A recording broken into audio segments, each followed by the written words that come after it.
आइए ज्ञान की गंगा में डुबकी लगाएं, अपने अज्ञान को दूर भगाएं। आप सभी का इस कार्यक्रम में स्वागत है, जिसका नाम है आपके सवाल गुरुदेव की जवाब। सकल दिगंबर जैन समाज, सरधना, मेरठ, उत्तर प्रदेश, भारत की ओर से आचार्य भगवान के चरणों में त्रिवार नमोस्तु करते हुए नमोस्तु नमोस्तु नमोस्तु। और जो भव्य आत्मा यूट्यूब निर्भय वाणी चैनल के माध्यम से देश विदेश में इसका आनंद ले रहे हैं, उन समस्त भव्य आत्माओं की ओर से गुरुदेव को त्रिवार नमोस्तु करते हुए अपनी सीमा लेकर के उपस्थित होंगी श्रीमती सीमा जैन। आज का पहला प्रश्न उनका रहेगा, आए और आकर के आज का अपना पहला प्रश्न। महाश्री, मेरा क्वेश्चन ये है कि जब कोई बीमारी वगैरह होती है तो हम बीमारी में भक्तंबर का जल पिला देते हैं या घंटाकरण का मंत्र पढ़ के देते हैं, जाप वगैरह का पानी, तो क्या यह जल देना उचित है कि या नहीं? सुनिए, आज का पहला प्रश्न आया कि एक कोई जैन श्रावक है, सम्यक दृष्टि है, और वह यदि घर में कोई दर्द, बीमारी, परेशानी आती है, भूत पिशाच की बाधा आती है, रोग शोक पैदा होता है, तो नमोकार मंत्र पढ़ के, भक्तामर मंत्र पढ़ के जल पिलाते हैं। तो पिलाना उचित है? हाँ, पिला सकते हैं। यदि आप मंत्र पढ़ करके जल पिलाते हैं तो उसमें तुम्हारा सम्यक तो नष्ट नहीं होगा, और यदि आप दूसरे कोई दुनिया की मिथ्या दृष्टि जीवों के पास जाकर के मंत्र तंत्र टोना टोटका करते हैं तो आप मिथ्या दृष्टि हो जाएंगे।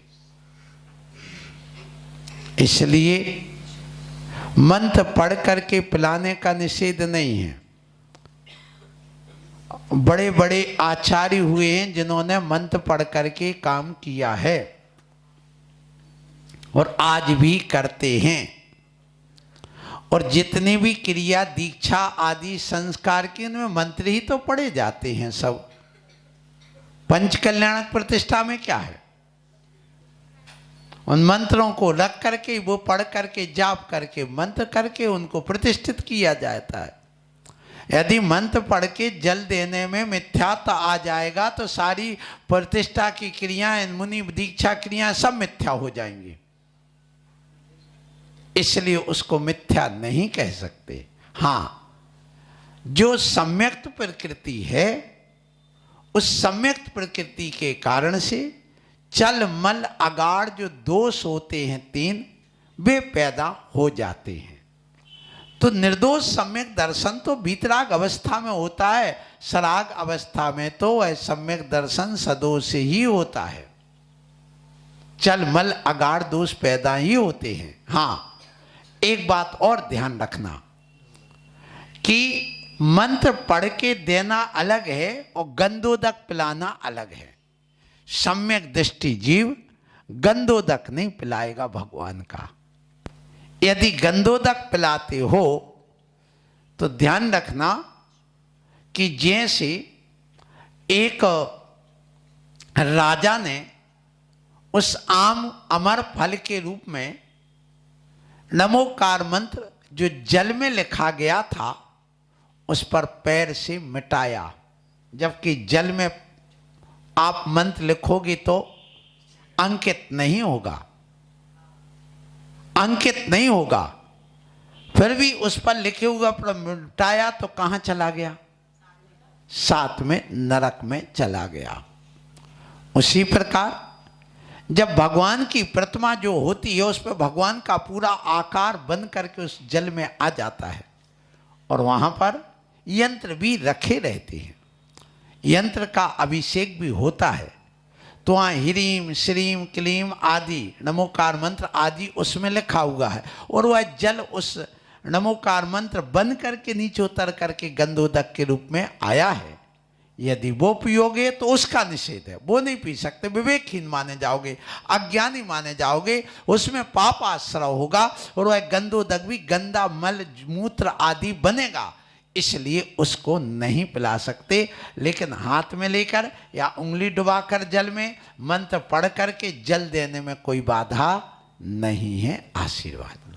अगला प्रश्न लेकर के हमारे बीच में कुमारी स्नेहा जैन, सरधना, मेरठ, उत्तर प्रदेश। महर्षि, मेरा प्रश्न है, प्रतिकूलता के समय हम धैर्य कैसे रखें, और यदि हम धैर्य रख भी लें अच्छी बातों को सोचकर, तो संक्लेश के भावों से कैसे बचें ताकि हमारे अगले जन्म के लिए कर्म का बंध ना हो। बहुत अच्छी बात। आज इस बिटिया ने पड़गाहन करके आहार दिया, आशीर्वाद इसी के यहाँ आहार हुआ। इसका प्रश्न है कि हम जब धैर्य बनाना हो, प्रतिकूलता आई हो, तो धैर्य कैसे बनाएं। प्रतिकूलताओं में अच्छे अच्छे लोग डिग जाते हैं, तो प्रतिकूलताओं में धैर्य बनाने के लिए सबसे पहले अपने यहाँ पर अपने कर्म का विश्वास रखा जाता है, कर्म सिद्धांत पर विश्वास किया जाता है। जब हम कर्म सिद्धांत की ओर जाते हैं कि जो हम करते हैं उसका फल हमें मिलता है, मैंने कोई ऐसा कर्म किया होगा इसलिए मुझे प्रतिकूलता मिली है, अब मैं यदि संक्लेश परिणाम करूंगा तो इसका फल मुझे कर्म बंद होगा, पुनः मुझे मिलेगा। मैं संकल्प विकल्प जाल में फंस जाऊंगा, बदले की भावना रखूंगा तो मेरे कर्म बनेंगे। ये तत्काल उस समय अपने कर्मों के ऊपर सिद्धांत पर श्रद्धा करके अपने आप को संभाला जाता है, और इसी का नाम अध्यात्म है। जब हम कर्म सिद्धांत की ओर जाकर अपने उपादान की ओर चले जाते हैं तो निमित्त अपने आप गौण हो जाता। जो प्रतिकूलता आई वो निमित्त के रूप में थी, और उस निमित्त से हम ऊपर उठ जाते हैं। अरे कर्म कब तक देगा साथ, ये तो गया, पानी की नदी के पानी की बहाव की तरह आया था, गया, निकल गया। आप क्या करेगा मेरा ये कर्म। अब मुझे जो प्रतिकूलता मिलना थी सो मिल गई। मैं तो एक ज्ञाता दृष्टा, एक चैतन्य पिंड हूं। ये जड़ की क्रिया है, जड़ की क्रिया ने जड़ की क्रिया के साथ एक कार्य किया है, ऐसा विचार करके चलो वो हमारा कर्म कट गया, अब मुझे अपने लक्ष्य की ओर बढ़ना। तो अब उसके सामने जब अध्यात्म आता है वो लक्ष्य सामने आ जाता है, और जब लक्ष्य सामने आता है उसका परिणाम सामने आता है कि मैं यदि संक्लेश करूंगा तो इसका परिणाम मुझे पुनः कर्म बंध होगा, तो वो परिणाम की ओर जाए उस समय प्रतिकूलता में, और उस संक्लेश परिणाम को मिटाने के लिए वह अपने किसी कार्य में लग जाए, नए कार्य में अपने उलझ जाए। नहीं, हमें फ्री नहीं बैठना। जब व्यक्ति फ्री बैठता है तो उस समय उसको विकल्प जाल और उठने लग जाते हैं। इसलिए ऐसा व्यक्ति हमेशा किसी ना किसी कार्य में लगा रहे। खाली घर शैतानों का राज जो कहा गया, दिमाग जब खाली होता तो दुनिया की फितूरी, दुनिया के विकल्प जाल, संक्लेश आते हैं। तो ऐसे व्यक्ति को अपने जो शारीरिक श्रमिक जो कार्य होते हैं उसमें लग जाना चाहिए, और दूसरों की दोष ना देकर अपनी उपादान की ओर दृष्टि देना चाहिए। आशीर्वाद। अगला प्रश्न लेकर के हमारे बीच में श्रीमान कुणाल कुमार जी जैन उपस्थित हो रहे हैं, सरधना से हैं, आए आकर के अपना प्रश्न करें। इसके बाद नमोस्तु नमोस्तु नमोस्तु।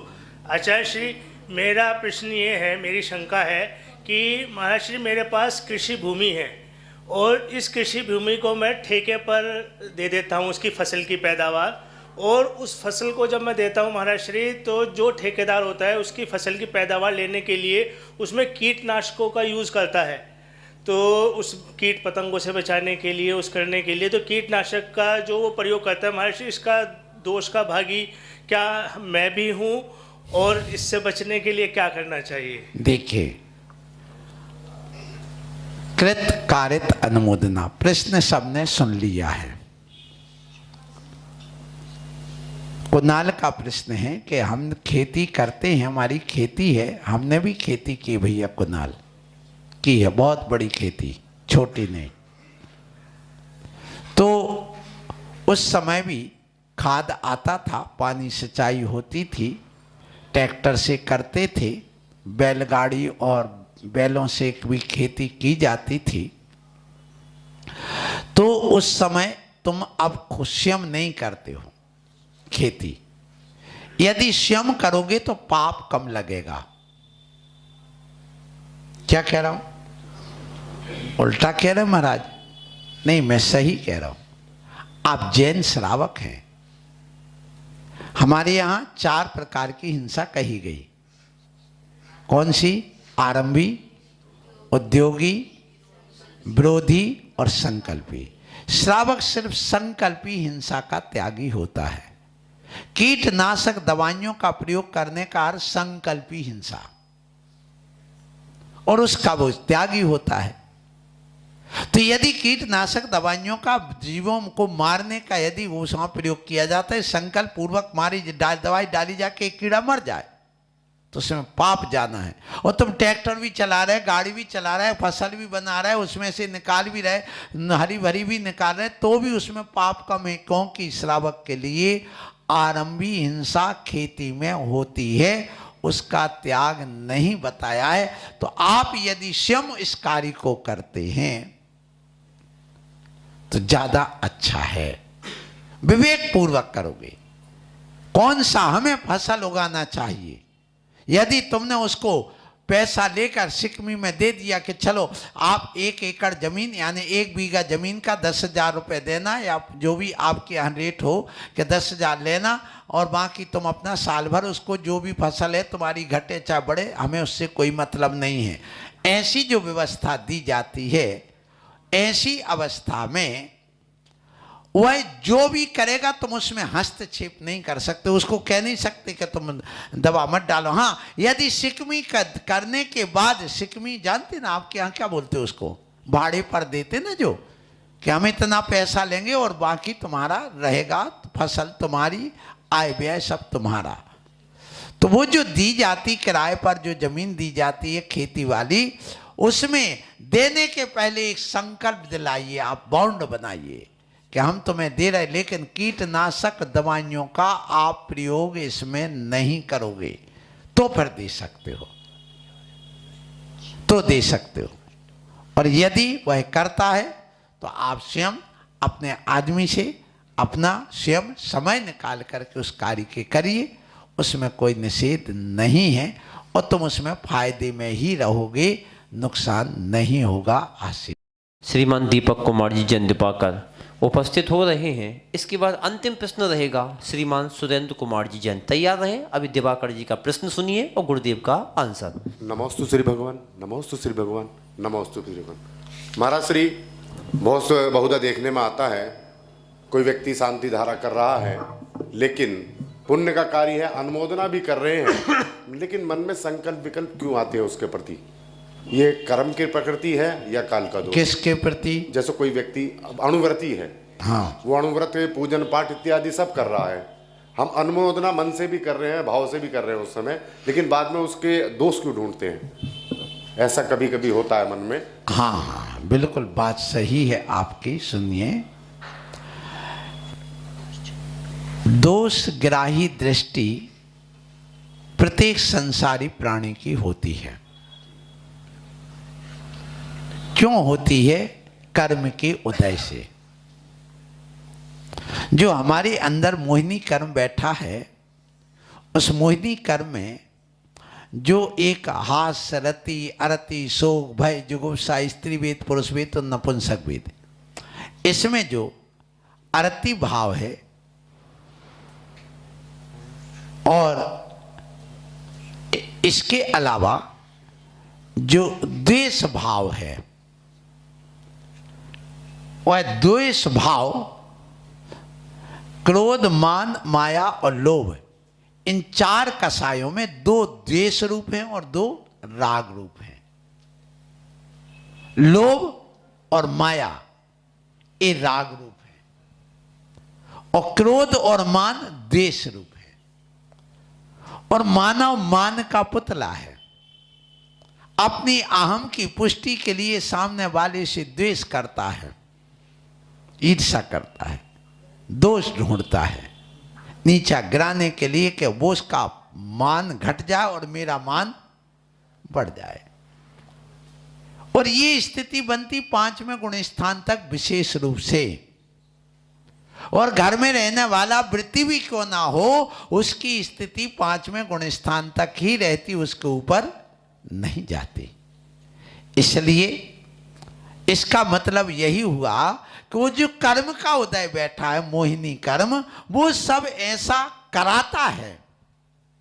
हाँ, ऐसी स्थिति में आप अपने आप में मौन रह जाओ, बस और कुछ नहीं करना। यदि अंदर अंदर आ भी रही, अंतो अंतो डिज्जामी पश्चातापेण बेअंतो, यदि अंदर अंदर द्वेष भाव आ जाएंगे, राग द्वेष मलिमस्नेन मनसा, यदि राग द्वेष आदि से मेरा मन मलिन हो गया है, तो अंतो अंतो डिज्जामी, अंदर अंदर पश्चाताप से वह नष्ट भी हो जाता है। लेकिन यदि वचन में आ जाए तो और बड़ा अपराध कहलाता, और काय में आ जाए तो और बड़ा अपराध माना जाता है। इसलिए मन में आ जाए कोई बात नहीं, आ जाने दो, लेकिन वचन में मत आने दो। मौन रह करके, ना रहे बांस ना बजे बांसुरी, वहां से हट जाओ, थोड़े अपने दूसरे काम में लग जाओ, तो आप उस राग देश मोह ईर्षा आदि से, उस द्वेष भावना से, उस एलर्जी से, उसके पतन की दृष्टि से, उस दोष ग्राही दृष्टि से आप बच जाओगे। यही करना चाहिए। और हमेशा अपने स्वरूप का, उस जीव के स्वरूप का और उस तत्व का चिंतन करिए। उसके कर्म का उदय ऐसा इसलिए ये कर रहा है, ऐसी एक विपाक विचय धर्म ध्यान हो जाएगा। एक होता है विपाक विचय और एक होता अपाय विचय धर्म ध्यान। विपाक विचय अपने कर्म के उदय में जो हमें सुख दुख मिला उसको सहन करना कि मेरे कर्म का फल, ये हो गया विपाक विचय। और अपाय विचय, वो सामने वाले कर्म का उदय है, वो उसकी वजह से परेशान है, उसको एक कष्ट हो रहा, उसका ये कष्ट कैसे दूर हो जाए, उसको सद्बुद्धि कैसे मिल जाए, उसकी क्रिया सही कैसे हो जाए, ऐसा सोचना ये कहलाता है अपाय विचय धर्म ध्यान। तो आप ऐसा सोचोगे तो आप आर्तरोध ध्यान से बच करके धर्म ध्यान में फिट हो जाएंगे। आशीर्वाद। अंतिम प्रश्न लेकर के हमारे बीच में श्रीमान सुरेंद्र कुमार जी जैन उपस्थित हो रहे हैं। आए और आकर के आज के इस कार्यक्रम का अंतिम प्रश्न करके इस कार्यक्रम को समाप्त करें। श्रीमान सुरेंद्र कुमार जी जैन। महाराज जी नमोस्तु नमोस्तु नमोस्तु। मैं सुरेंद्र कुमार जैन सरदानी। मेरा प्रश्न ये है कि केवली भगवान और श्रुत केवली भगवान में क्या अंतर है? बहुत अच्छी बात। केवली भगवान और श्रुत केवली भगवान में क्या अंतर है, प्रश्न ये है। देखिए, एक मुनि में नहीं, एक आचार्य में और एक अरहंत में क्या अंतर है, वही अंतर उनमें है। अर्थात श्रुत केवली तो आचार्य होते हैं, मुनि की अवस्था में रहते हैं, वो श्रुत केवली कहला। श्रुत केवली का अर्थ जिन्होंने द्वादशांग का ज्ञान प्राप्त कर लिया है। द्वादशांग में 1 अंग, 2 अंग, 3 अंग, 12 अंग होते, 11 अंग 14 पूर्व, 14 पूर्व का 1 अंग बना दिया, तो ये 12 अंग हो गए। द्वादशांग वाणी कहलाती है। जिनको इस द्वादशांग वाणी का जिन मुनियों को ज्ञान हो गया वो श्रुत केवली। तो श्रुत केवली हमारे जैसे आचार्य उपाध्याय ही होते हैं। और केवली भगवान जो होते हैं जिन्होंने 4 घातिया कर्म का नाश करके अरहंत अवस्था को प्राप्त कर लिया है, वे कहलाते हैं केवली। तो केवली का अर्थ केवल ज्ञानी अरहंत परमेष्टि को केवली कहते हैं। और श्रुत ज्ञान से युक्त द्वादशांग वाणी में से किसी एक अंग का भी ज्ञान जिसको है, ऐसे मुनि उपाध्याय आचार्य को हम श्रुत केवली कहते हैं। यही दोनों में अंतर है। आशीर्वाद। आज का कार्यक्रम यहीं पर समाप्त हो रहा है। कल फिर उपस्थित होंगे। नए प्रश्नों के साथ, तीखे प्रश्नों के साथ, मीठे प्रश्नों के साथ। क्या रहेगा कल का प्रश्न, इसके लिए 24 घंटे का इंतज़ार करना पड़ेगा। फिर ठीक कल सुबह 6 बजे शायद इसी प्रांगण से या जहाँ से भी हो, अभी आचार्य श्री आपको बता देंगे, लेकिन ठीक 6:15 बजे लाइव इसी कार्यक्रम से अपन जुड़ेंगे। यहाँ रहेंगे तो लाइव सुनेंगे और कहीं रहेंगे तो निर्भय वाणी के माध्यम से सुनेंगे। आचार्य श्री का अष्टापद की ओर यात्रा चल रही है। आचार्य श्री चले जाएंगे, लेकिन मीडिया ने आपको वो व्यवस्था दी है, अगर आप चाहें तो आचार्य श्री से जुड़ सकते हैं। इच्छा आपकी है, आपको करना कुछ नहीं है, मोबाइल निकालना है, यूट्यूब पर जाना है, NIRVHAY स्पेस VANI डालना है, सब्सक्राइब वाला बटन दबाना है। आपको घर बैठे ही इसका आनंद मिल सकता है। और अगर आप चाहते हैं कि हमारी शंकाओं का समाधान हो तो हमारे भाई प्रियांशु जैन अहमदाबाद से हैं और भाई रितेश जैन सह मीडिया प्रभारी हमारे लखनऊ से हैं, बनारस से, वो दोनों आपके बीच में हैं। उनका संघ का नंबर है, आप लोग लिखिएगा 8989045590। एक बार और सुनिए, 8989045590, 89 890 45 590 हिंदी पढ़ने वालों के लिए, और 8989045590 अंग्रेजी पढ़ने वालों के लिए। जैसी आपकी इच्छा हो नंबर को नोट कर लीजिएगा, उस पर टेक्स्ट मैसेज छोड़िएगा और आपकी शंकाओं का समाधान होता रहेगा। आप सब लोग अपने अपने मोबाइल में उसको जुड़ जाइएगा और आनंद प्राप्त कर लीजिएगा। अगर जिनको नहीं करना आ रहा हो तो वो आप करें। आज का कार्यक्रम यहीं पर समाप्त। बोलिए नमोस्तु नमोस्तु नमोस्तु।